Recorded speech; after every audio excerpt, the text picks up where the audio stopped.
Bonjour Frédéric Lemaître. Bonjour. Vous êtes journaliste au quotidien français Le Monde. Vous venez de passer 5 ans en Chine en tant que correspondant. Une expérience que vous racontez dans un livre qu'on va voir, qu'on voit apparaître à l'écran. 5 ans dans la Chine de Xi Jinping, paru aux éditions Talendier. Alors dans ce livre qui est absolument passionnant, vous brossez le portrait d'une société, de ses paradoxes. Et d'abord une question sur votre propre vécu. Vous dites qu'il s'agit des 5 années les plus passionnantes de votre vie professionnelle, mais vous dites qu'elles ont aussi été éprouvante. Qu'est-ce qui a été le plus éprouvant dans cette expérience ? Le plus éprouvant, c'est, je pense, en tout cas pour la première fois de ma vie, je me suis autocensuré. Et pour un journaliste, c'est ça qui est le plus difficile. Je ne me suis jamais senti en danger, moi. Je ne vais pas jouer les héros.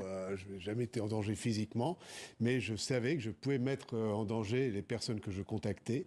Et donc, voilà, il y a une autocensure pour protéger l'autre. Et ça, c'est évidemment éprouvant parce que ça va à l'encontre de notre besoin d'aller chercher l'information. Ça veut dire que vous avez pu recueillir des informations qui pourraient être des informations d'intérêt général pour les Chinois et que vous avez donc volontairement choisi de taire ? Non, je n'ai pas choisi de les taire. Je suis quand même allé chercher les informations. Et toutes les informations, en Chine, c'est ça le paradoxe, c'est que tout est politique. À partir du moment où Xi Jinping dit que le parti contrôle tout, le nord, le sud, l'est, l'ouest, le centre, dit-il, tout est absolument politique. Donc même une interview qui, a priori, peut être sur un sujet secondaire, banal et presque apolitique, en Chine devient politique. Tout est politique. Comment, justement, les journalistes étrangers comme vous sont perçus par le régime chinois ? Est-ce que vous êtes vus comme un danger, une menace ? Vous êtes surveillés ? Comment ça se passe au quotidien ? Oui, nous sommes vus comme des fauteurs de troubles. Ça m'a été dit à plusieurs reprises.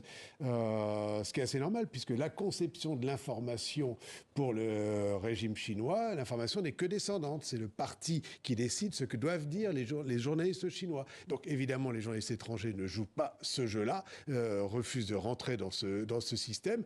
Et donc nous allons, nous parlons des trains qui arrivent en retard et pas ceux qui arrivent à l'heure. Et ça déplaît fortement au régime, oui. Alors vous racontez quand même que le site internet de l'ambassade de Chine à Paris vous a classé, je cite, parmi les journalistes possédés par l'obsession démoniaque de critiquer systématiquement la Chine. Alors je ne sais pas si on doit vous féliciter ou pas pour ce titre. Comment est-ce que vous en êtes arrivé là ? En plus, c'est d'autant plus absurde, cette critique, qu'elle date de l'été dernier, à la suite d'un article d'ailleurs qu'il ne pouvait pas démentir, parce que tout était vrai, et où je disais que la Chine vivait une situation écologique paradoxale, que d'un côté, elle protégeait les forêts, mais que de l'autre côté, elle devait déboiser certaines choses. Donc, c'était pas quelque chose de vraiment... c'était pas un article hostile à Xi Jinping, mais ça suffit, vous voyez, en Chine, pour être critiqué de la sorte, avec un vocabulaire et une rhétorique dont l'humour ne nous a pas échappé. En Occident, c'est vrai qu'on a cette vision de la Chine, d'un État qui peut être autoritaire, voire totalitaire. C'est une vision qui est beaucoup véhiculée dans nos médias occidentaux. Vous, dans votre livre, vous apportez beaucoup de nuances sur ce point, et notamment sur le fait que, vous dites, les Chinois sont finalement beaucoup plus libres aujourd'hui que ne l'étaient les précédentes générations. Mais oui. Cette liberté, vous la mesurez à quoi précisément ? Concrètement, les Chinois, jusque dans les années 80, ne pouvaient pas vivre où ils voulaient, ne pouvaient pas épouser qui ils voulaient, ne pouvaient pas travailler où ils voulaient et ne pouvaient pas sortir du pays. Aujourd'hui, ils peuvent épouser qui ils veulent, voyager à l'étranger, travailler où ils veulent et à peu près vivre où ils veulent. Donc, comparé à la situation de leurs parents, les jeunes Chinois disposent de plus de liberté qu'auparavant. C'est l'évidence même. Même si sous Xi Jinping, certaines libertés ont été restreintes. Alors justement, c'est la question que j'allais vous poser. Est-ce que toutes ces nouvelles libertés que vous évoquez, elles ont été insufflées, portées par Xi Jinping, ou alors c'est plutôt l'influence du monde extérieur via les réseaux sociaux qui a apporté ce vent de liberté un peu nouvelle ? Non, ce vent de liberté date des années 90 et celui qui a vraiment apporté les réformes libérales, c'est comme Deng Xiaoping. Donc voilà, c'est un mouvement qui date des années 90 et 2000.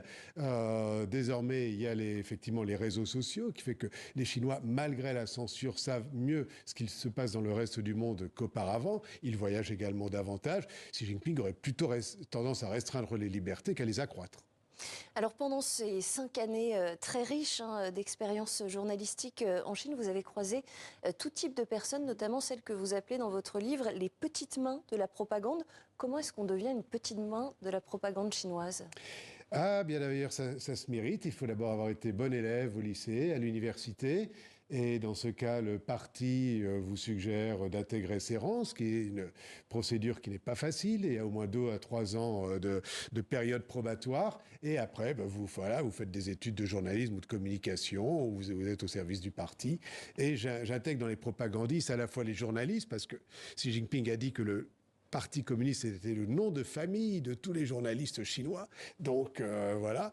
Mais c'est ça, la spécificité en Chine du journalisme, ils n'ont pas du tout la même approche que chez nous en France, par exemple. C'est vraiment de véhiculer les messages du régime du Parti communiste chinois. Absolument. Et donc la qualité première d'un ou d'une journaliste, c'est d'être bien connecté avec les dirigeants chinois et non pas d'aller chercher l'information pour la révéler aux Chinois, surtout pas. Et en même temps, vous avez quand même réussi à arracher quelques confidences à ces petites mains de la propagande, notamment le fait que le culte autour de la personnalité de Xi Jinping irrite certains d'entre eux. Comment est-ce que vous avez réussi à avoir ces informations? Est-ce que c'est des choses qu'ils vous ont dit parce que vous êtes étranger, ou est-ce que c'est des sujets de conversation qu'on peut aborder entre Chinois dans la société, lors d'un dîner avec des amis, par exemple? Je pense qu'entre Chinois, c'est compliqué. Je pense que paradoxalement, le fait d'être étranger aide à recueillir ces confidences. Voilà, j'ai fait pas mal de voyages de presse, même avec la propagande. Et au cours de ces voyages, voilà, quand on passe une semaine avec des gens dans des bus, des trains, des avions, on se confie, voilà, on montre des photos de ses enfants, des voyages à l'étranger, et on dit si on est heureux ou pas heureux. Et c'est là que les propagandistes se confient et montrent parfois leur désarroi. Et il y en a même une qui m'a dit à la fin, ah, quelle chance vous avez d'élire votre président de la République au suffrage universel. Quelque chose à quoi je ne m'attendais pas, je dois le dire.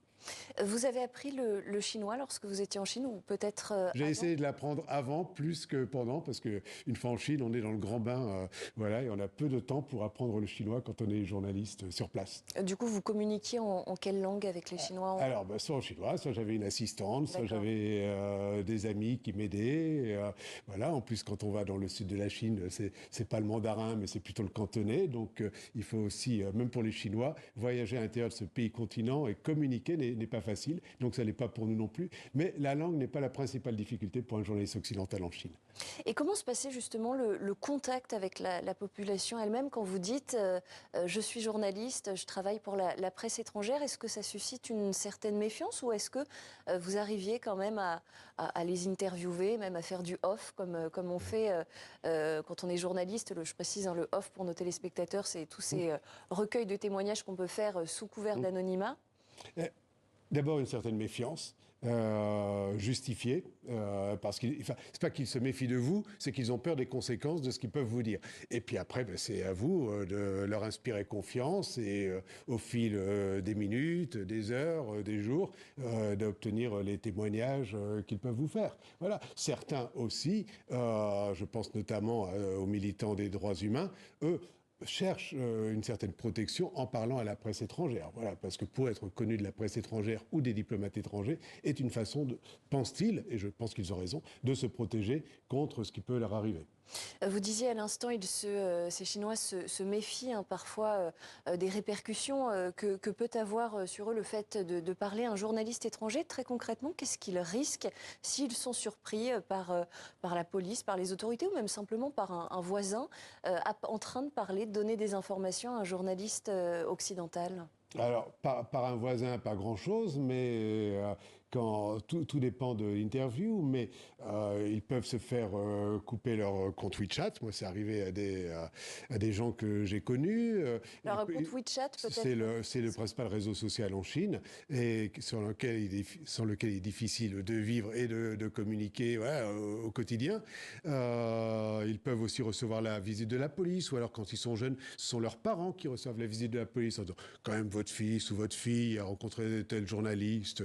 C'est pas bien pour elle, c'est pas bien pour vous. Donc voilà, ce sont des pressions comme ça. Ça peut être aussi plus grave. On connaît des militants des droits de l'homme qui ont été arrêtés. Je fais référence notamment à un couple de militants de droits de l'homme assez connus qui s'est fait arrêter en avril 2023 parce qu'ils prenaient le métro pour aller rencontrer des diplomates européens, par exemple. Voilà. Est-ce que vous avez pu traiter de la question des persécutions contre la minorité ouïghour lorsque vous étiez en Chine? Oui, alors d'abord, je pouvais traiter de tout, même si ça ne plaisait pas au pouvoir. En tout cas, c'est un sujet J'avais qui une est délicat. liberté de ce que j'écrivais. Voilà, et le vrai sujet tabou, c'est plutôt Xi Jinping que les Ouïghours.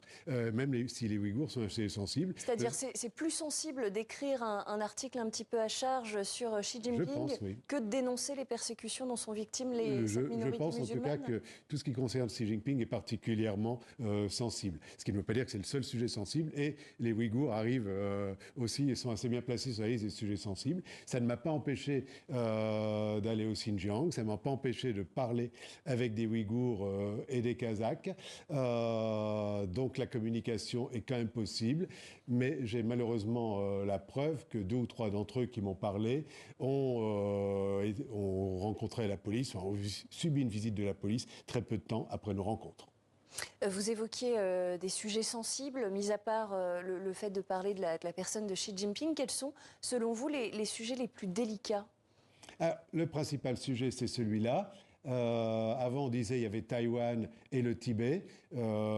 C'est toujours vrai, mais c'est dans la liste, le Xinjiang aussi. Mais surtout, au-delà de ça, c'est que dans ce pays où tout est politique, tout peut devenir sensible. Donc, il y a des sujets qui vous paraissent anodins, mais qui, vus par le pouvoir communiste, devient sensible. Et donc, voilà, ils font attention à tout. Et la propagande ou la police vous suit absolument, pas dans tous vos mouvements, enfin.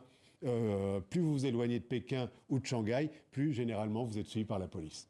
Sur la question de Taïwan, on sait que la Chine multiplie, et c'est pas nouveau, les menaces contre cette île qu'elle estime comme faisant partie intégrante de son territoire et dont elle ne reconnaît pas l'indépendance. Est-ce que vous pensez que la Chine peut envahir Taïwan? C'est une menace dont on parlait beaucoup en ce début d'année 2024. Vous pensez que c'est un scénario qui est possible, qui peut se réaliser? C'est un scénario qui est possible, mais je ne pense pas que ce soit le scénario que je privilégierais dans les quelques années qui viennent. Je pense d'abord que Xi Jinping n'est pas un va-t-en-guerre. Je pense qu'il voit avec ce qui se passe en Ukraine qu'on sait comment c'est une guerre, mais on ne sait jamais comment elle se termine. Je pense que les Chinois n'ont aucune envie de sacrifier leur enfant unique pour Taïwan. Les Chinois ne se lèvent pas le matin en disant vivement qu'on récupère Taïwan, qu'on devient un grand pays. Non, c'est pas ça. Et donc je pense qu'il y a énormément de raisons pour lesquelles la Chine est très prudente sur le sujet. Et en même temps, le discours chinois est quand même très belliqueux. Mais évidemment, il y a des raisons de s'en inquiéter. belliqueux. Donc, il y a une double interprétation. Soit la Chine prépare malgré tout les esprits à envahir un jour Taïwan, ou elle veut convaincre les Taïwanais de se rapprocher de la Chine. Si c'est le cas, c'est raté. Ou alors la Chine veut au contraire donner veut satisfaire une opinion publique nationaliste avec un discours nationaliste sans aller au-delà de ce simple discours. Mais si c'est ça, c'est un jeu dangereux. Et vous dites aussi à ce sujet dans votre livre que finalement les manœuvres militaires de la Chine autour de Taïwan, aujourd'hui, elles impressionnent plus les Occidentaux que les Taïwanais eux-mêmes. Oui, parce que les manœuvres militaires sont effectivement autour de Taïwan et pas au-dessus de Taïwan. Je veux dire, même si vous avez des avions dans l'espace aérien taïwanais, quand vous êtes à Taipei et que vous levez les yeux au ciel, vous ne voyez pas d'avions militaires chinois. Et une grande partie des Taïwanais, à juste titre ou non, je n'en sais rien, mais se disent tout ça c'est de la propagande communiste, ils ne le feront pas, et de toute façon s'ils le font, les États-Unis nous protégeraient. Un dernier mot sur peut-être les ambitions spatiales de la Chine. Elles progressent. Vous dites dans votre livre que vous êtes assez saisi par la modernité de la Chine. Où en sont aujourd'hui ces ambitions et leurs réalisations concrètes? On a vu, c'était assez spectaculaire, il y a maintenant plus d'1 an, la Chine qui était capable d'envoyer un véhicule spatial sur la face cachée de la Lune. Donc ils sont capables de faire des prouesses dans ce domaine-là. Mais plus globalement, moi, ce qui m'a frappé, c'est effectivement la modernité de ce pays, non seulement dans le domaine de l'espace, où effectivement ils sont très forts, mais même dans la vie de tous les jours, que ce soit le transport ferroviaire, etc. Et les Occidentaux qui viennent en Chine après ces 3 années de Covid sont surtout frappés maintenant par l'omniprésence des véhicules électriques et par le silence et la propreté des villes chinoises, par exemple. Et effectivement, vous citez les toilettes publiques chinoises Oui. qui ont beaucoup gagné en propreté ces dernières années. Ça donnera peut-être des idées de voyage à nos téléspectateurs. Merci beaucoup Frédéric Lemaître, journaliste au quotidien français Le Monde. Je rappelle le titre de l'ouvrage que vous publiez aux éditions Talendier, 5 ans dans la Chine de Xi Jinping. Merci beaucoup d'avoir